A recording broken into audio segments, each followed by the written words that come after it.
Insyaallah. Salam serta salam semoga selalu tercurah kepada Nabi kita Muhammad Sallallahu Alaihi Wasallam. Baik, pada sore hari ini yang mulia, yang saya hormati Bapak Ketua kita, Bapak Taufik, dan Bapak Delegasi Ustaz Nuzul Kobi, Bapak Ibu sekalian, rekan sejawat, adik-adik semua yang tidak bisa sebutkan satu persatu, namun insyaallah tidak mengurangi rasa hormat saya kepada rekan-rekan semua. Sesuai dengan tema pada sore hari ini, menguatkan kebersamaan dalam ketaatan, menggali potensi pada bulan Ramadan. Ramadan ini sejatinya adalah madrasah. Madrasah itu sekolah. Kita itu selama 30 hari digodok dari mulai sahur sampai dengan tarawih, bahkan sampai dengan tidur kita digodok dengan yang namanya Ramadan. Tidak terlepas dengan momentum Ramadan. Maka mari sama-sama kita menggali potensi dari kisah-kisah imam terdahulu. Yang pertama adalah kebersamaan. Kita bisa mengambil dari kisah Al-Imam Ahmad bin Hanbal. Beliau ini salah satu imam ahli hadis dan juga imam mazhab. Pada masa beliau ada namanya Khalifah Al-Ma'mun, yang beliau ini berpendapat bahwa Al-Quran adalah makhluk. Maka beliau mendirikan satu lembaga yang ini berfungsi sebagai lembaga penyiksaan khusus bagi ulama-ulama yang tidak mau mengikuti paham khalifah. Salah satunya adalah Al-Imam Ahmad. Beliau dipanggil ke hadapan Khalifah Al-Ma'mun untuk mendeklarasikan bahwasanya Al-Quran adalah makhluk. Padahal Al-Quran itu adalah kalamullah, bukan makhluk Allah, melainkan kalamullah. Maka jelas Imam Ahmad menolak. Lalu beliau pun dipenjara dan dicambuk sampai-sampai kata para perawinya, bahkan gajah pun kalau dihukum dengan hukuman seberat Imam Ahmad, pasti gajah itu akan mati. Tapi Imam Ahmad dengan segala keimanan beliau kuat menghadapi.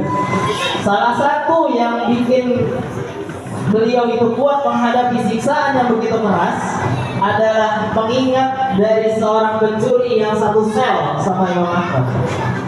Apa nasihat pencuri tersebut? Wahai Ahmad, namanya Imam Ahmad bin Hanbal. Jadi pencuri ini manggilnya, wahai Ahmad, engkau harus kuat menghadapi ujian, engkau harus kuat menghadapi siksaan dari Khalifah Al-Ma'mun. Karena saya pun yang sebagai pencuri kuat, padahal saya ini melakukan suatu kebatilan.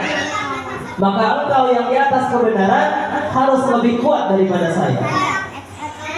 Maka kita bisa mengambil dari kisah yang singkat ini adalah kebersamaan itu menguatkan yang lemah, menyatukan yang tercerai.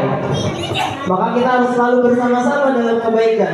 Kita harus sama-sama dalam menyokong perubahan ke arah yang lebih baik. Yang kedua, potensi. Berbicara tentang potensi tidak lepas dari mazhab yang banyak di Indonesia, yaitu mazhab Al-Imam Syafi'i. Beliau adalah salah satu imam yang kuat secara hafalan. Bahkan dikatakan kalau beliau baca buku ada 2 muka, 2 halaman. Maka kalau beliau baca buku, beliau akan nutup halaman sebelahnya untuk baca halaman yang satunya. Karena kalau beliau buka, khawatir kelihatan gak sengaja, beliau itu langsung hafal. Saking kuatnya hafalan beliau. Maka beliau itu adalah samudra ilmu ketika di luar Ramadan. Namun ketika dalam Ramadan, beliau bisa mengkhatamkan Al-Quran sebanyak 60 kali. Artinya dalam sehari 2 kali khatam. Apa yang bisa kita ambil dari Imam Syafi'i? Yang pertama, potensi fokus.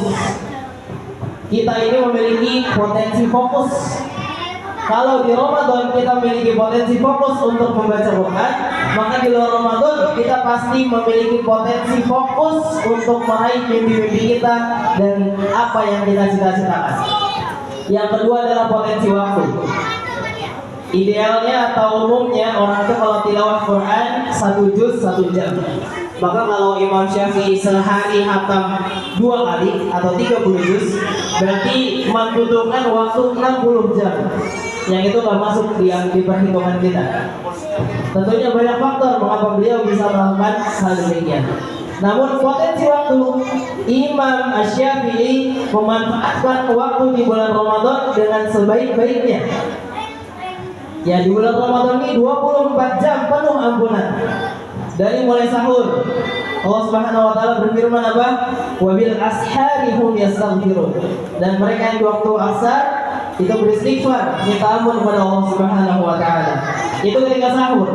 Ketika masuk waktu subuh sampai dengan maghrib, man shoma ramadhana imanan wa ihtisaban, ghufira lahu ma taqaddama min dhanbi. Sahurnya dapat ampunan, puasanya dapat ampunan. Ketika malam tarawih, man qoma ramadhana imanan wa ihtisaban, ghufira lahu ma taqaddama min dhanbi. Siapa yang salat malam, yang mendirikan salat malam di bulan Ramadan, maka Allah akan mengampuni dosa-dosa yang telah lalu, memenuhi 2 syarat, imanan wa ihtisaban. Beliau salat tarawih bukan karena ikut-ikutan temannya salat tarawih. Menjalankan puasa bukan karena dia puasa saya juga puasa, bukan. Tapi karena iman, dia yakin puasa itu Allah yang mensyariatkan dan juga mengharap ridha Allah Subhanahu wa taala. Maka dari sahur ada ampunan, ketika berpuasa dari subuh sampai dengan maghrib ada ampunan, ketika malam tarawih juga ada ampunan. Maka sisanya kemana? Sisanya ada hadis Nabi SAW. Barang siapa yang sholat bersama imam dari awal sampai akhir, maka dia dihitung pahalanya seperti sholat semalam suntuk. Maka lengkaplah 24 jam di bulan Ramadan ini penuh dengan ampunan Allah Subhanahu wa taala. Maka saya mengajak kepada warga blok sekalian yang saya cintai dan saya banggakan, mari sama-sama kita penuhi kembali masalah ini, terutama di sholat-sholat tarawih. Jangan biarkan ini kosong, karena tadi keutamanya besar. Siapa yang sholat bersama imam dari awal sampai akhir, maka pahalanya seperti sholat semalam suntuk, yang mana pasti di antara kita nggak ada yang sanggup, masih keburu ngantuk duluan, keburu nggak fokus duluan. Maka mari sama-sama kita memainkan kembali sholat tarawih ini, dan tidak lupa dari sholat isya tentunya, karena yang lebih utama adalah tetap ibadah-ibadah yang wajib. Mungkin itu saja yang bisa saya sampaikan. Kurang lebihnya mohon maaf, semoga bermanfaat. Allahumma muwaffiq ila aqwamit thoriq. Wassalamualaikum warahmatullahi wabarakatuh.